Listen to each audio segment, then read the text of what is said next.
The marriage did not collapse in one dramatic night. It collapsed slowly inside palaces, ceremonies, banquets, private breakfasts, and silent rooms where Queen Margrethe had to carry both a crown and a wounded husband who could not accept standing behind her. For more than 50 years, Prince Henrik of Denmark lived with one insult burning inside him. His wife was the sovereign. He was only the prince. Denmark saw a royal couple, but behind the glitter there was a long struggle over status, pride, money, obedience, and the title he believed he deserved. In the end, Henrik delivered his final blow, not through divorce, not through rebellion, but through an empty place in a royal tomb. For more than 450 years, Danish monarchs and their spouses had been laid to rest in Roskilde Cathedral. Queen Margrethe had prepared a shared glass sarcophagus for herself and Henrik. It was supposed to honor their marriage. Henrik refused to lie beside her. He chose the Danish seas and the private garden at Fredensborg Castle instead. Even after death, he made sure the wound would remain visible. Prince Henrik was born Henri Marie Jean-André de Laborde de Monpezat in June 1934 in Talence, France. Soon after his birth, his family moved to French Indochina, the territory that is now Vietnam.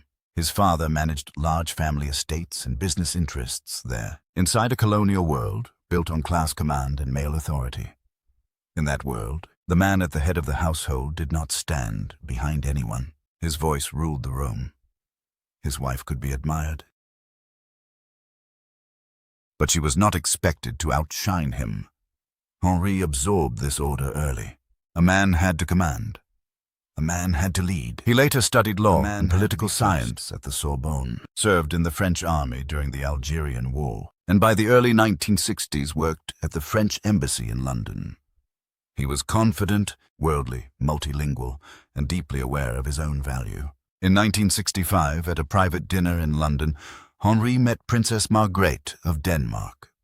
She was tall, intelligent, reserved, and already marked by history. She was not a minor princess drifting through royal life. She was the heir presumptive to the Danish throne. Their romance was quick and genuine, but the danger was hidden inside it. Margrethe needed a partner who could help her bear the crown. Henri may have believed that marriage would place him beside power and still allow him to lead. He thought he was marrying a woman. He did not fully understand that he was marrying a constitutional machine. In 1967, Denmark required him to surrender parts of himself. Henri became Henrik. He gave up French citizenship and became Danish. He left Catholicism and joined the Evangelical Lutheran Church of Denmark. He had to learn Danish and live under a court system that protected the throne above every personal wish. For 5 years, the illusion held. Margrethe and Henrik had 2 sons, Frederik and Joachim. Inside the private family, Henrik could still feel like a traditional male head of household. Then, January 1972 changed everything. King Frederik IX fell ill and died. Margrethe became Queen Margrethe II of Denmark. She appeared before the nation in mourning black while the crowd acclaimed her. The government bowed to her and the military saluted her. At that moment, Henrik was pushed into the background. When a king takes the throne, his wife may be called queen consort. But when a queen rules in her own right, her husband is not automatically called king. The word king suggests final authority, and Denmark would not allow a foreign-born husband to appear above the true sovereign. Margrethe became Her Majesty. Henrik remained prince. It was legal. It was logical. For Henrik, it felt like a public cutting down of everything he thought a man should be. From 1972 onward, every royal ceremony reminded Henrik that his wife stood above him. He walked behind her in public. Foreign heads of state addressed her first. Formal seating placed him in a secondary role. Official authority belonged to the queen, not to him. To many people, this was constitutional protocol. To Henrik, it became daily humiliation. He had been raised to believe that a man commanded his own world. Now his world required him to smile, wave cut ribbons, and remain quiet while his wife ruled. Through the 1970s and 1980s, resentment grew inside the palace. He appeared bored at official events. He complained about the limits of his role and the absence of clear power. One grievance cut especially deep: money. Henrik was angry that he did not receive a separate salary directly from Parliament. His expenses, staff, travel, and lifestyle were covered through the Queen's civil list. He had palaces, comfort, and the royal yacht Dannebrog. But to Henrik, receiving money through his wife felt like dependence. Queen Margrethe lived inside an impossible bind. She loved Henrik and knew he had given up his country, language, religion, and former life for Denmark. But she could not give him the title of king. She could not order Parliament to provide him with independent status just because he felt wounded. She could not place her husband's pride above the Constitution. For nearly 30 years, she contained the damage. She covered for his absence, smiled through his awkward remark, and kept the royal image steady. But resentment does not disappear simply because a palace hides it. By the late 1990s, Henrik was a prince in his late 60s who believed he had spent his life in his wife's shadow. Then came January 2002. Queen Margrethe was too ill to host the traditional New Year's levy, one of the most visible events in the Danish royal calendar. Since the Queen could not appear, protocol gave the duty to Crown Prince Frederik, the next adult in the line of succession. For the monarchy, Frederik's role was normal. For Henrik, it was unbearable. He was the husband of the Queen and the father of the Crown Prince. In his mind, he should have stood at the center of the room when Margrethe could not. Instead, his own son stepped forward. Henrik interpreted it as proof that he had been pushed to number 3 in the royal hierarchy, behind his wife and his son. He did not respond with dignity. He left Denmark and went to Chateau de Cayx, his estate and vineyard in the south of France. If he had remained silent there, the scandal might have faded. He did not. He invited Danish reporters and said he had been pushed aside, degraded, and stripped of self-respect. While Queen Margrethe was ill, she had to deal with her husband's flight and his bitterness toward their son. The Queen, Crown Prince Frederik, and Prince Joachim had to go to France and bring him back. The crisis ended, but the damage remained. After 2002, the conflict became colder and more open. Henrik spent more time in France and less time carrying the heavy routine of royal duty. Yet distance did not calm him. The title still obsessed him. He repeated in interviews that he should be king consort. He argued that the husband of a queen should receive a title equal to the wife of a king. On the surface, he dressed the argument in the language of equality. But he could not bear that a woman, even his wife, occupied the place above him. The Danish parliament refused to change his title. In 2016, Margrethe tried to give him peace.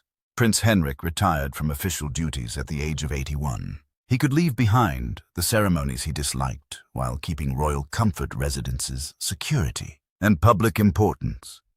It should have been a generous final chapter, but Henrik's resentment had already become the organizing force of his life.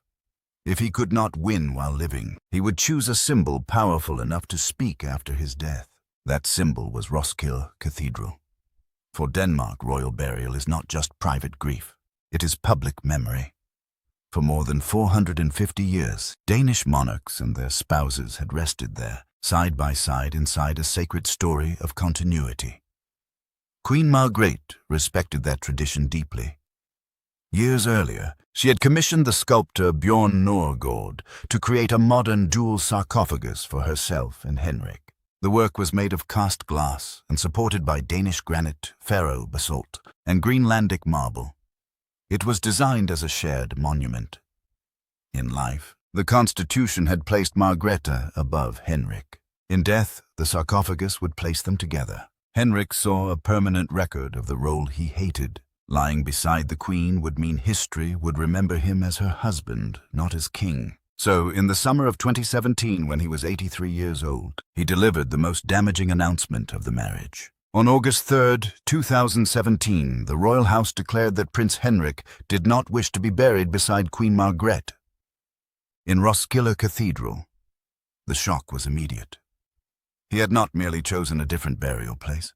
He had broken a tradition older than 4.5 centuries. He had turned a carefully prepared royal monument into an unfinished symbol. Then he spoke directly to the media from Chateau de Cayx and made the wound deeper.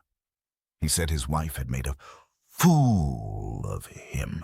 He said he had not married the queen in order to be buried at Roskilde. He said that a husband and wife must be equal, and that Margrethe had not shown him the respect an ordinary wife should show her spouse. Then he made the condition plain. If she wanted him buried with her, she had to make him king consort. He spoke as if Margrethe was simply a wife who had failed to meet his expectations. Margrethe could not fight back in public.